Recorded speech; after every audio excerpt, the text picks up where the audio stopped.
1998 Corolla. We're trying to change out the LED bulbs that light up the AC controls and the little LED bulb that lights up the ashtray. So the ashtray you pull out, and then you got this plate that says push. You're going to push that down. You pull the ashtray out. Comes out super easy. Unplug anything you have plugged into your cigarette lighter. And then this panel, this gray panel that goes all the way around the storage box, you can either reach in with a couple fingers and pull towards you on the bottom on both sides, and it should pop the clips free, or you can use ouch, if that doesn't work for you, just to show you another way, get like a spudging tool. You can get these on Amazon super cheap, where they came with a kit of LEDs that I bought, and then you kind of just pry from the sides here. Just get in between them, pry until you feel all those clips pop off. So once that's loose, you have access to one of the bulbs we want to change. This is the bulb for the ashtray area right here, and I think this one just pulls it out, if I remember right. Here, I'm gonna try and pull that out. So no twisting on this one. You can also make sure you're parked on level ground and your e-brake's pulled up. Push in the shift release button that's right above the P on your parking selector, and pull this down so that your shifter's out of the way. Then you can move this thing way more forward and have more room to work on it. So this little connection here, if I remember right, this one just, pulls out. So this one, if you look at the connector real close, it has like tabs all the way around it, because that's it. It just pushes into place and then locks in. This one you don't have to twist to get out. So the bulbs you want for this guy, I got these on Amazon for like $8. T5 74. So it says T5 37 74 27. We want T5 74. These ones are white. Bag of 10 was like $9, I think I said. They're tiny little guys. They're much smaller than the ones that you put in the speedometer and tachometer, which I also already changed out. And if you guys want a video on that, let me know, because that was surprisingly easy to do too. So that's it. That's your T574 little LED. It's got one chip on each side and then one chip on the end. LED, I should say. So for this, you're gonna grab your little harness. So it's kind of hard to show everything, but you're just gonna grab your little LED and you're gonna push it in there. And and there's a 50-50 chance that you get it right, because these are polarity based. So if you put it in backwards, nothing bad's gonna happen, it just won't light up. So just shove that in, and then turn your key.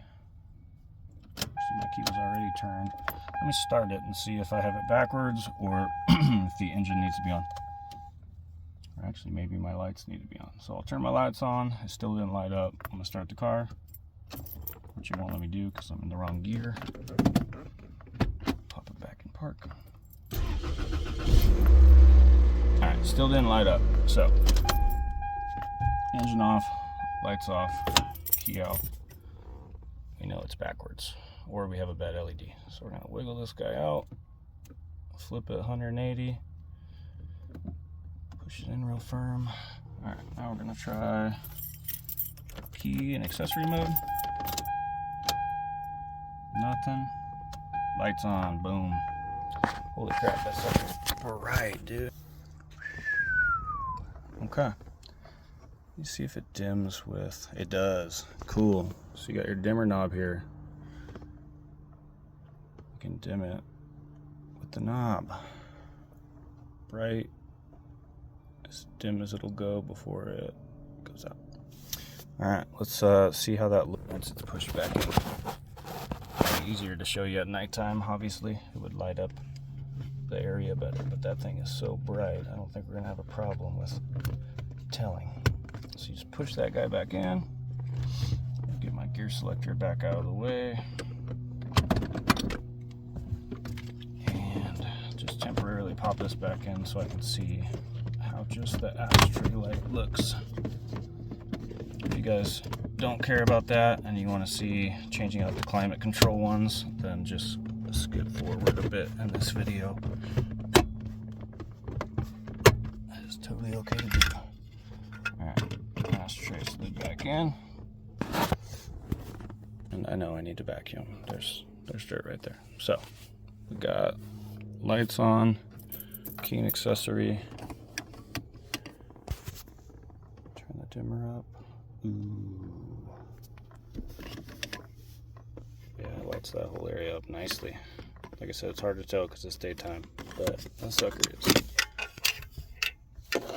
right.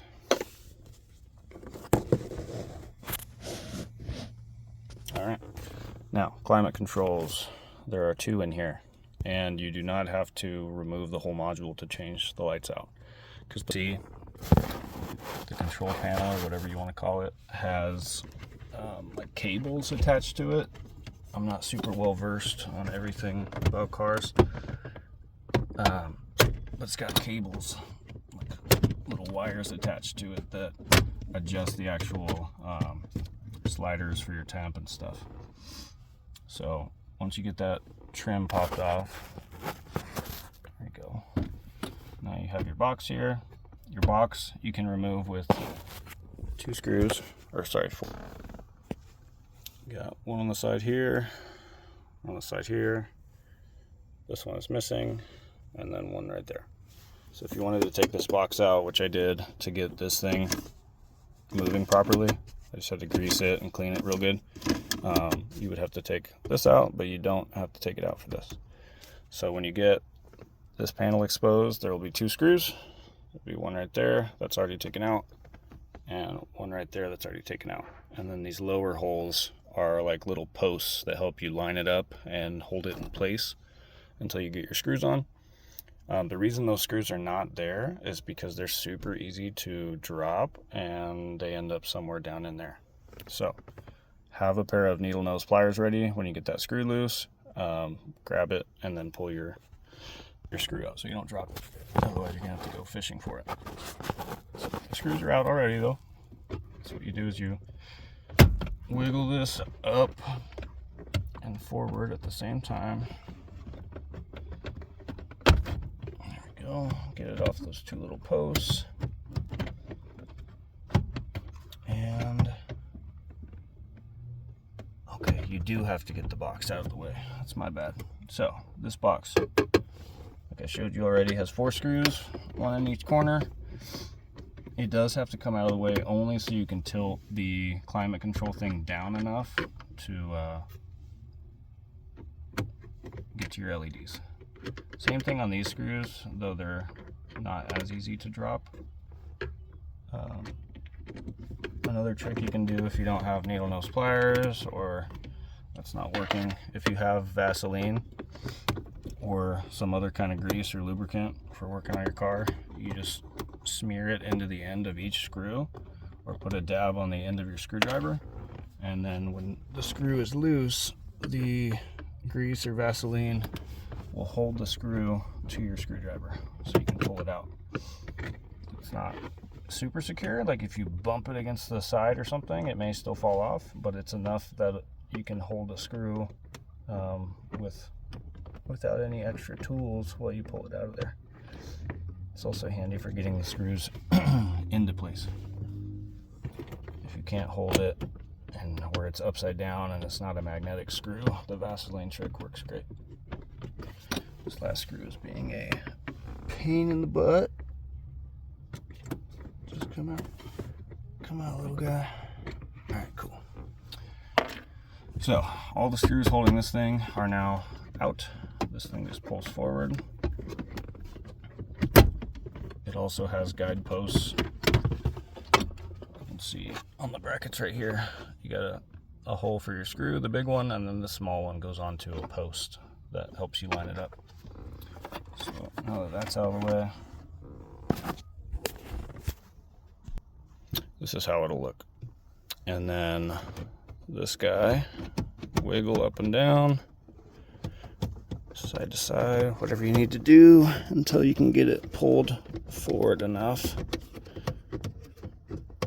Come on, baby. There we go.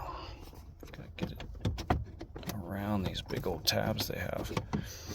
So, LED, that's one. 2 black wires going to it. And then right there is your second one. They're right on the back and they're up near the top. So these ones do twist. So you grab the connector, and if you're grabbing it the way that I am with your fingers pointing towards the steering wheel, you're gonna twist this direction. So if you're looking at it from the back, it would be counterclockwise. Counterclockwise. So you're gonna turn it from being this way to being vertical by twisting your fingers that way. That's tricky because it's backwards, but boom. There's our little incandescent lamp that you couldn't even tell was on. So I'm gonna turn off accessory mode, put it back in park, and turn off my lights. And now, same thing for this guy. This guy just pulls out. Grab one of your new little LEDs. One moment.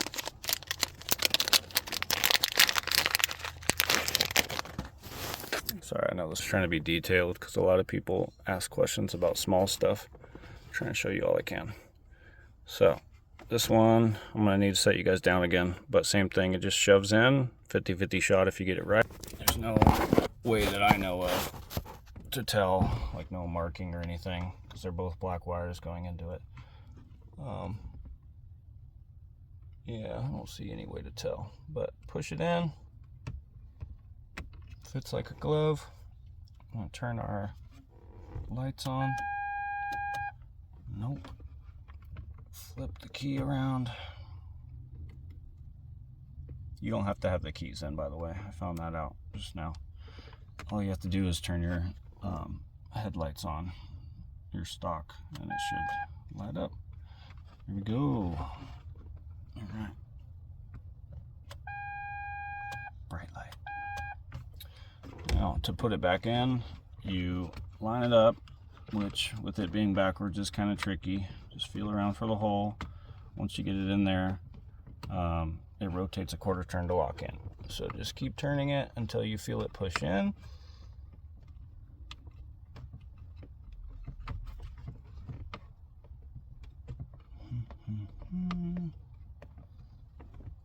Everything's harder when you're filming yourself.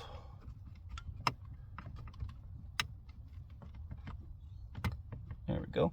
So now it's pushed in, and now I'm going to turn it towards the steering wheel to lock it in. Now let's see if we can tell.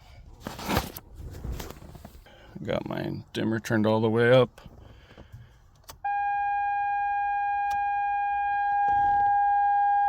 Man, that's annoying. Is that because my door's open? Yep. Alright. I can't tell. And this is how it looks after you get those in. Turn your lights on. Look how bright that is. So, and it dims with the dimmer still. That's max brightness. Kind of hard to tell because the stereo is a... But if you know how dim these get in these older Corollas, and then if you turn the brightness down, that's the dimmest they'll go. So we got the new LEDs up in the dash, and then the ones for this video. Like I said, they get bright. Also replaced the one for the cigarette lighter. Look how bright that guy is. Or sorry, the ashtray. Yeah. Cheap little mod to do that really makes your Corolla pop.